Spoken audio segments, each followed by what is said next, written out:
خبریں آ رہی ہیں وہ انتہائی تشویشناک، افسوسناک ہیں۔ افسوسناک اس لیے ہیں کہ ہم لوگ تو سن رہے تھے کہ ہم سری نگر جا رہے ہیں اور مقبوضہ کشمیر کو آزاد کروانے کے لیے آگے بڑھ رہے ہیں،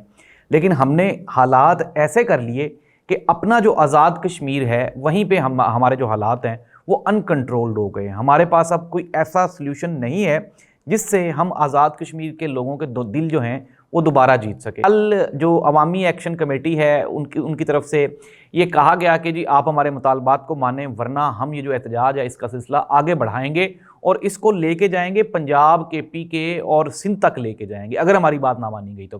جس کے جواب میں وہاں پہ جو موجودہ انتظامیہ ہے، حکومت ہے، انہوں نے نہ صرف وہاں پہ عوام کو کنٹرول کرنے کے لیے طاقت کا استعمال کیا، اور اسی طاقت کے استعمال کے دوران عوام اور پولیس یہ آمنے سامنے آئے ہیں اور اس کے بعد فائرنگ ہو گئی۔ اب دونوں طرف سے مختلف ملے جلے بیانات ہیں۔ ایک تو جو ہماری حکومت ہے وہاں پہ آزاد کشمیر کی، وہ یہ کہہ رہے ہیں کہ جی گولی سب سے پہلے عوامی ایکشن کمیٹی کی طرف سے چلائی گئی۔ دوسری جانب عوامی ایکشن کمیٹی کے لوگ یہ کہہ رہے ہیں کہ ہمارے جو جتنے بھی لوگ ہیں وہ پرامن ہیں، کسی کے پاس کوئی ویپن نہیں ہے، یہ جو گولی چلائی گئی یہ ان پولیس والوں کی طرف سے چلائی گئی جو اسلام آباد اور پنجاب کے مختلف علاقوں سے یہاں پہ ڈپیوٹ کیے گئے تھے۔ ایون کہ وہ یہ کہہ رہے ہیں کہ جو آزاد کشمیر کے پولیس والے ہیں وہ بھی ہم پہ گولی نہیں چلا رہے۔